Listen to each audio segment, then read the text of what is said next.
What's up, YouTube? Welcome to another episode of KM Videos, True Stories. I got a good one for you today. And the money, ain't no hoeing me before I give them 100. Since this is drought on real niggas, how the fuck could you hate? Could he not sit and walk around while I'm trying to ask that?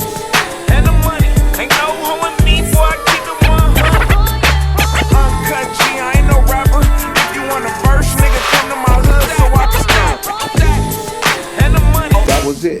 I never stopped banging. I started banging hard, then I got so hard till it was a shame. Welcome to another episode of KM Videos, True Stories. Today's story, we're going to go back to the late 80s, right? So I got this homie named Lil Simbad, rest in peace. Lil Simbad was a youngster. He ran with guys his age. And I remember, like, he wasn't really cut like that as it appeared. But I remember one day, it's like he was becoming impatient. And he just wanted to grow up fast in the set. And he made this statement. He was very emphatic about it. He emphasized that he wanted to hang with the killers. So Lil Simbad started hanging out with the people he perceived to be killers, the people that he looked up to, that he wanted to be like or be bigger and better than. But as he started rising up in his reputation, he caused a few problems in the set. I remember this one time, I'm going to say in 1989, we were having this meeting at one of the schools in the Avenues. And Sinbad leaked this information to an ally set that we were having a meeting. It wasn't nothing special about it. It's just how things went back then. This is like the last part of serious meetings in the hood, the last little era of that, where we still had orchestration. There had yet to be any division. And everybody was on one accord. So, when we go to the meeting, some of the older homies, older as in my age bracket, a couple riders, right? Lil Bam and a couple other homies. Lil Bam, rest in peace. A couple other homies are still around. They got mad at Sinbad for leaking that info to the allies, and they disciplined him. So they got on Sinbad. And it became known that Sinbad was not known for his hands. But Sinbad became known for his trigger finger and his willing and daringness to get out there and go. He got so far out there that Sinbad liked to do things on his own. Sinbad would do solo missions. And this became known. Sinbad was part of the most killing in Inglewood history era. And I remember he got arrested, and one of the homies, I'm gonna call him one of the dudes that claimed the set. I mentioned this in one of the other videos, but one of the dudes in there was trying to tell on Sinbad. He had pointed Sinbad out, he put him in this, talked about the gun and where they could find the gun and all this type of stuff. And so there was people really trying to take Sinbad out, whether it was to save themselves from going to prison or to keep this dude from blowing heads off and accidentally shooting innocent bystanders. So Sinbad had caught a case over, I believe, in the 99 Mafias, where he had a shooting in the alley. Dude from 99 was shooting in the alley. I could say the name, but because I'm not 100% sure, I don't want to throw his name out there. But, so he was shooting too. And LAPD arrested Sinbad and dude from 99 Mafia. So they are actually co-defendants, but didn't know each other.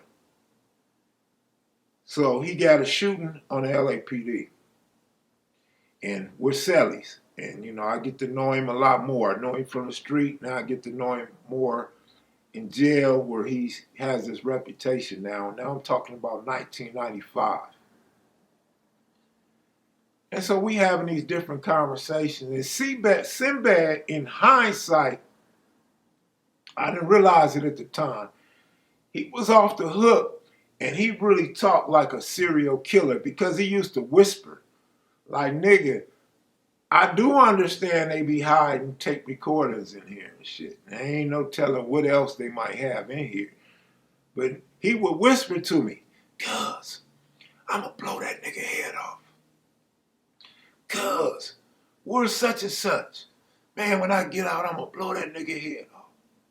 Man, they remember this nigga used to talk to me like I was a punk? I'm sick, so I'ma blow this nigga head off. So he used to always whisper to me about all these murders that he's gonna do on homies when he get out. I believe he was gonna do one.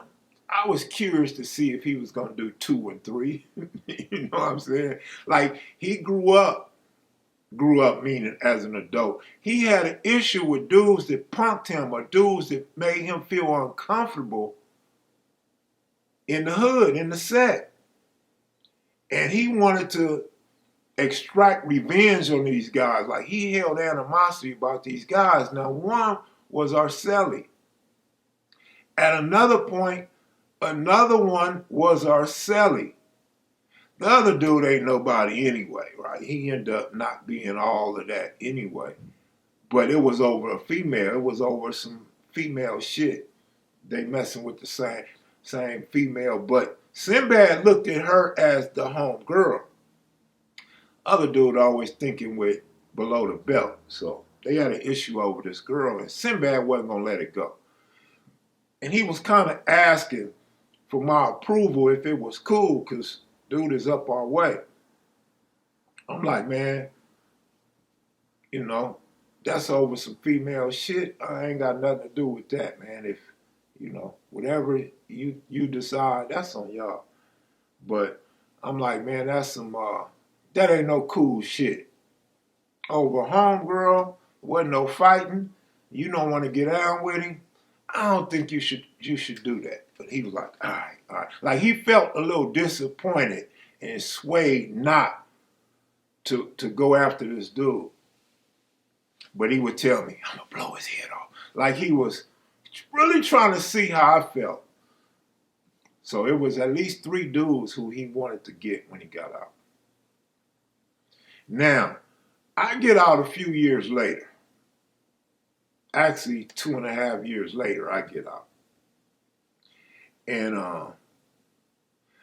I'm gambling, as always, and I'm winning at the time. I had about $32,000, $33,000. And I don't want you guys to get this confused with another story with my homeboy, rest in peace, Mailman, because the same situation happened with us as far as me having 30-something racks sitting on the floor in my living room. So we had some hardwood floor. We pulled up the carpet in the house because Mom's had these breathing problems, so she pulled the carpet up. We got wooden floor now.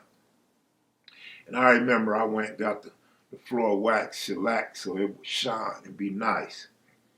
Because Mom's had passed, and I'm home now.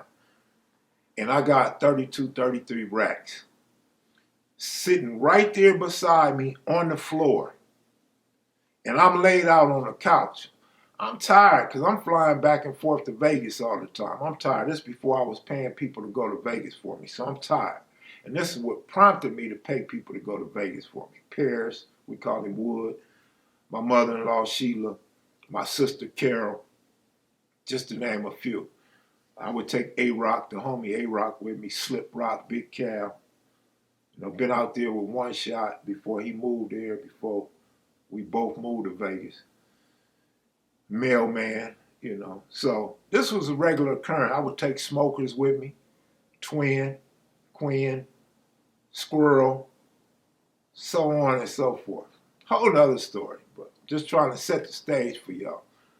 So I'm laid out, I'm tired. I could imagine I was probably snoring because I'm so tired. And the money's just sitting right there on the floor. And our front door, if you know us or you know the story, our front door had a broken key in the screen door. So that door wouldn't be locked. The majority of the time, that door couldn't be locked. Because the key, I believe my brother, before he went to prison, had broke the key off in there. And we had a wooden door. And the wooden door kind of sat a little bit off.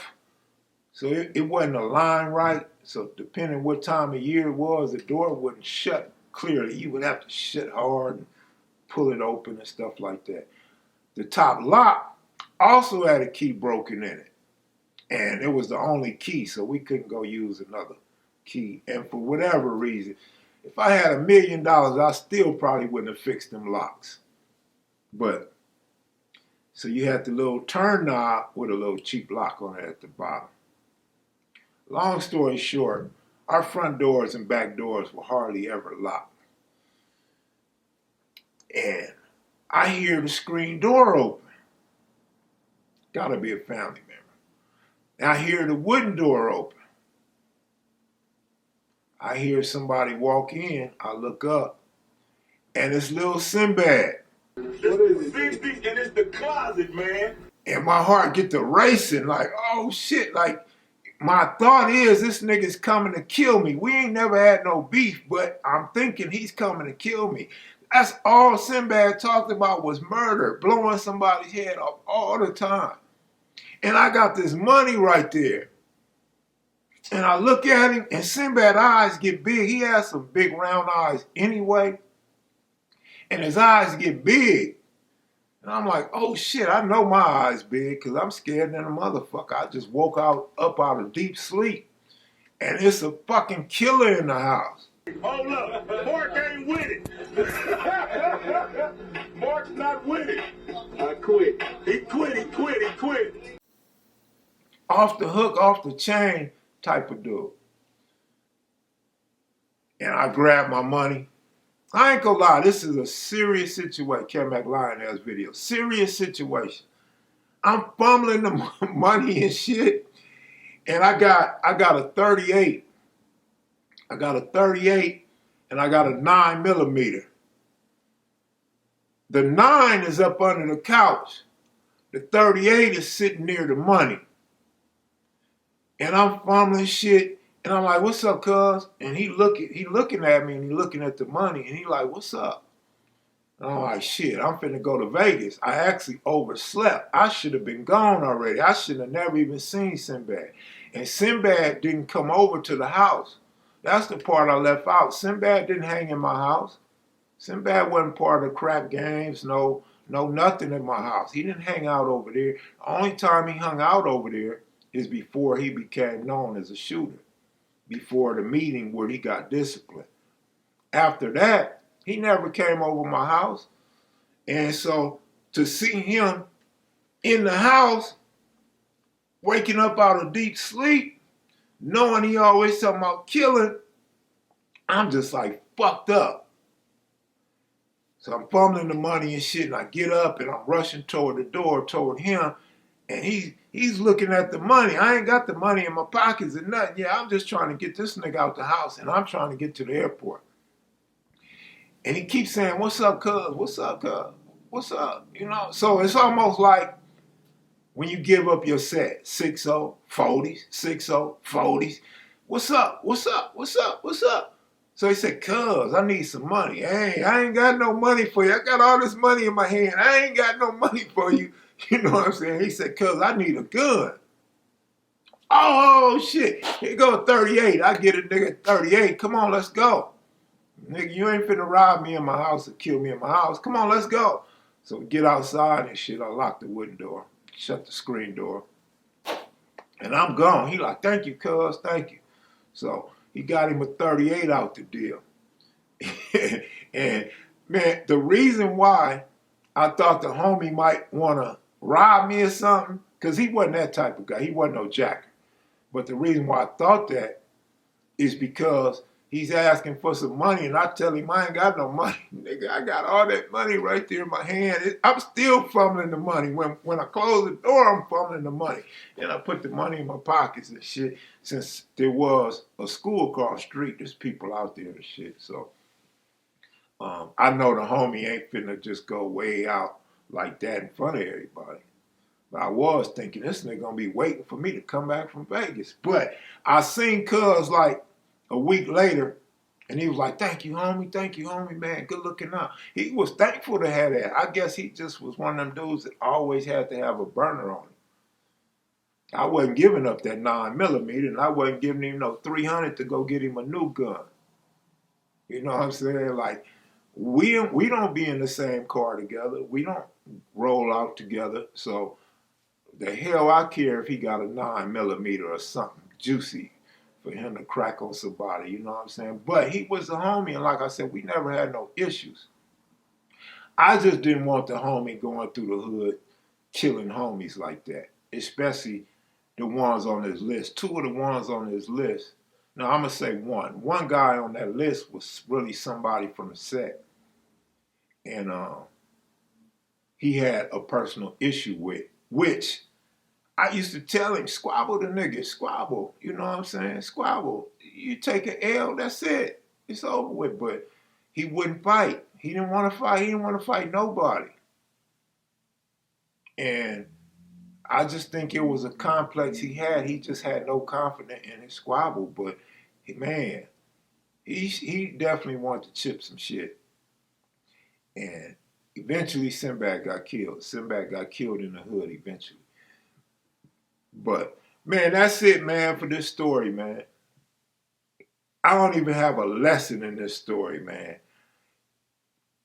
The only thing I can tell you is, when you hang around a bunch of killers, loose cannons, dudes that got mental sicknesses, dudes that's serial killers, you never know when they might blow up. You never know who they might turn on. I'm out of here, y'all, man. Hopefully you like this video. If you're new to the channel, please subscribe. I'm out of here, y'all. Peace.